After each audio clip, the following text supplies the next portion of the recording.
Salut les amis, vous aviez aimé l'analyse de l'épisode 2, l'analyse de l'épisode 3, voici l'analyse de l'épisode 4.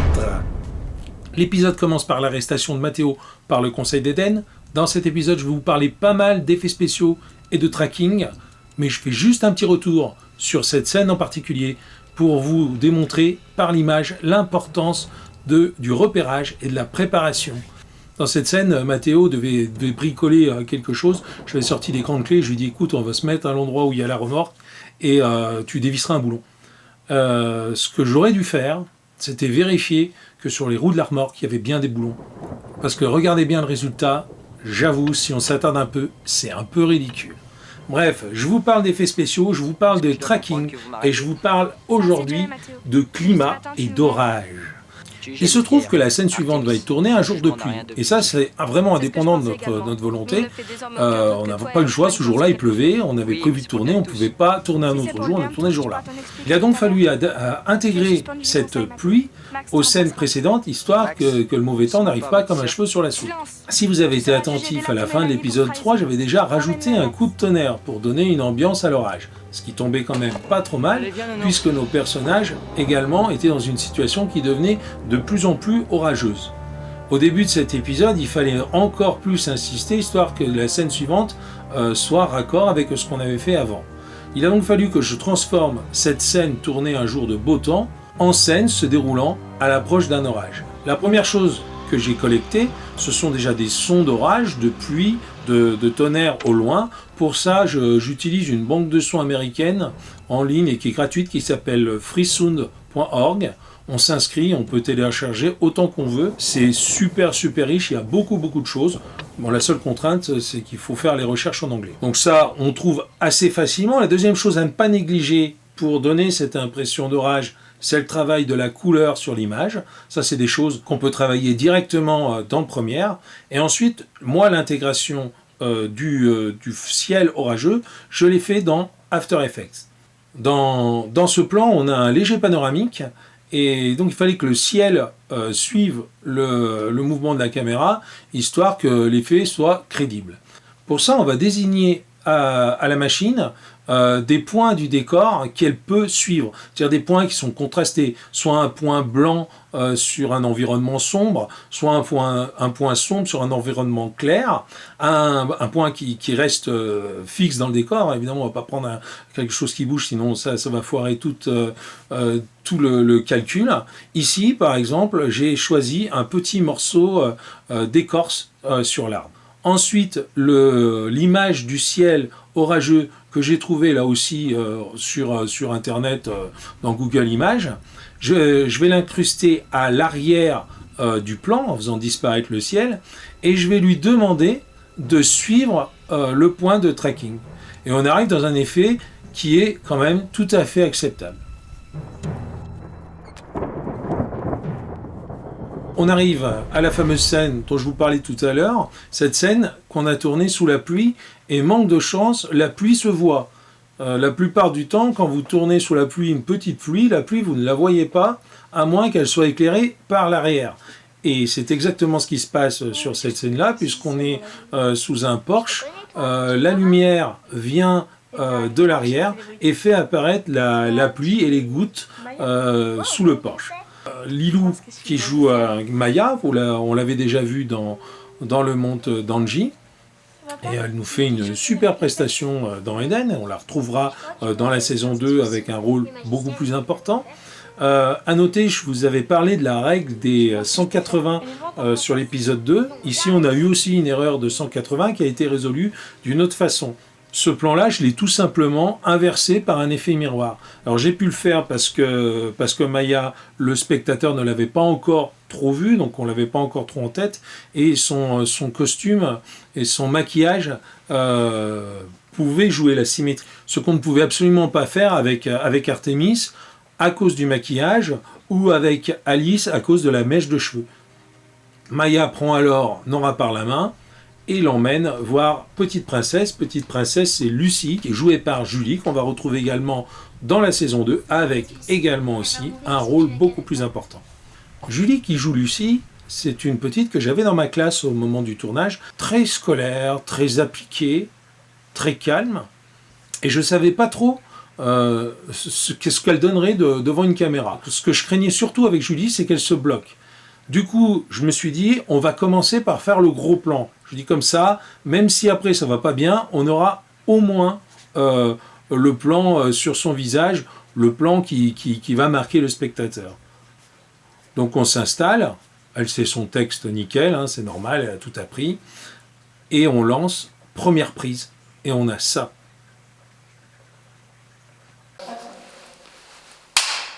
Action. Je vais pas te mentir, Lucie. Je sais bien, t'es pas une magicienne. T'as qu'à faire semblant. Regarde, je n'ai pas de baguette magique.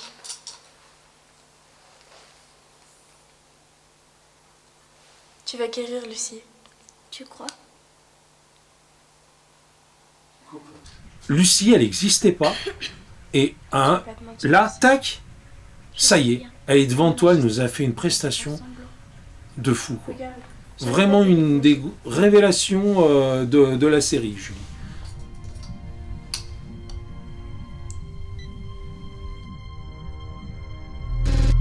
C'est Mathilde qui s'est occupée du maquillage de Julie. Elle a réussi à nous faire quelque chose d'assez discret et qui rend vraiment sympa à l'écran. On balance alors à la fin de cette scène plein d'informations aux spectateurs. Moi j'avais vraiment une volonté de déstabiliser à ce moment-là. Jusqu'à présent on avait des décors qui étaient très post-apo, presque moyenâgeux. Il n'y avait aucune référence à notre monde actuel. Quand on arrive dans la cache de Lucie, de Petite Princesse, on se retrouve avec des jouets qu'on connaît tous, poster de la Reine des Neiges qui faisait un carton à l'époque, et ce téléphone qu'elle va lui donner, téléphone objet du quotidien, qu'on ne s'attend pas normalement à voir apparaître dans la série.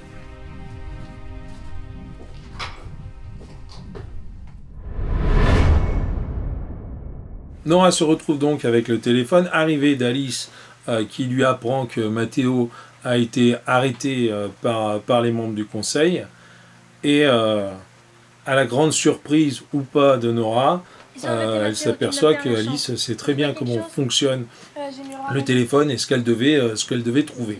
Je reviendrai à la fin de l'épisode sur l'incrustation des écrans sur le téléphone et je vous parlerai du tracking cap. Processus lancé. Merci de votre confiance.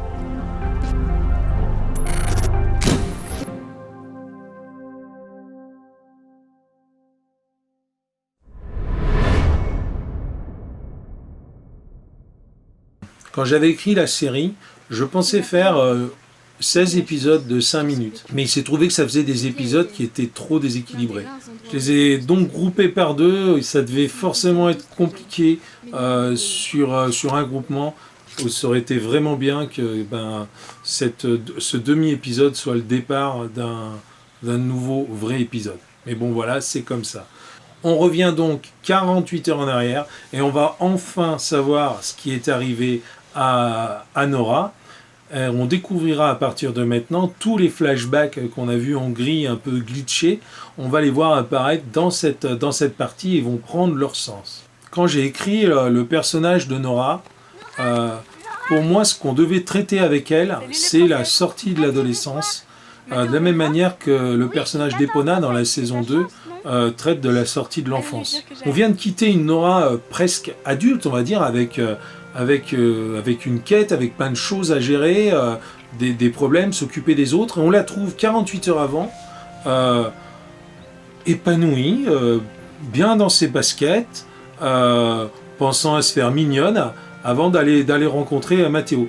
Et ça, c'était vraiment quelque chose que je voulais que Lilou nous fasse transparaître. Elle a vraiment eu le talent pour ça, de nous faire une Nora très grave dans la première partie de la série, et d'un coup superficielle, comme une petite ado. C'est toi Nora?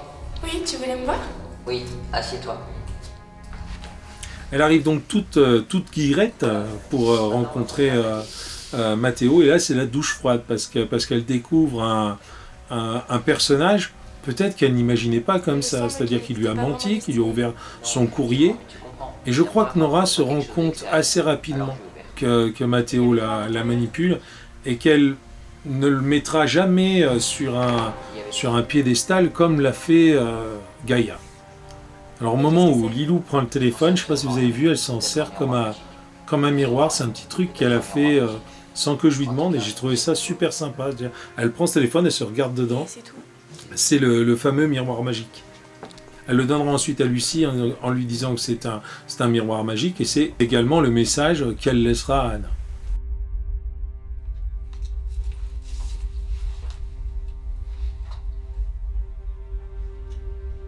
Pour tous les effets sur le téléphone, moi ce que j'avais fait, c'est que j'avais acheté un lot de téléphones d'exposition sur le Bon Coin. J'ai dû payer ça une dizaine d'euros pour 4 kilos. Et ce que j'avais bien demandé aux vendeurs, c'est avoir des téléphones, des séries de téléphones identiques. Alors il y en a que j'ai utilisés pour faire des armes, et les plus gros, je les ai choisis pour fabriquer le NS 2800. Donc j'avais fabriqué deux téléphones, un téléphone avec un écran argenté qu'on utilisait quand le téléphone était éteint, c'est celui qu'on a utilisé dans la salle du conseil quand Mathéo donne le téléphone à Nora, et un téléphone sur lequel j'ai passé 4 paires pour faire du tracking et intégrer les écrans. Donc là c'est le téléphone qu'on a utilisé. Donc je vous montre sur After Effects comment j'ai transformé ce plan. J'ai donc créé une interface téléphone avec ce qui devait apparaître sur l'écran. Et je me suis servi des 4 paires pour faire un tracking, ce qu'ils appellent un tracking 4 points sous After Effects, ce qui me permettait d'avoir le mouvement de l'écran pour intégrer parfaitement ma composition d'écran sur le téléphone.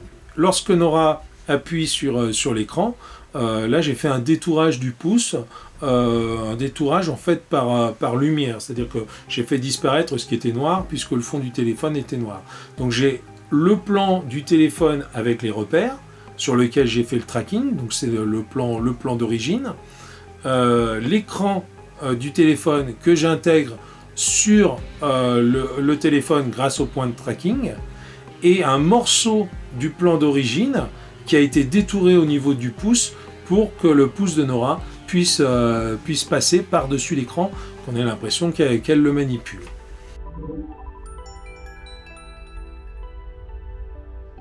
Salut Nora, je sais que tu ne me connais pas.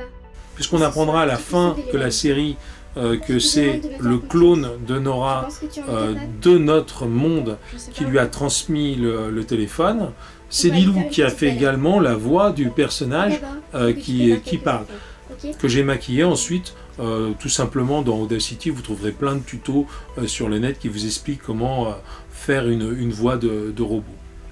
Voilà pour l'épisode 4, et si on continue à avoir autant de succès, peut-être que je vous offrirai un épisode 5. Allez, à la prochaine, salut!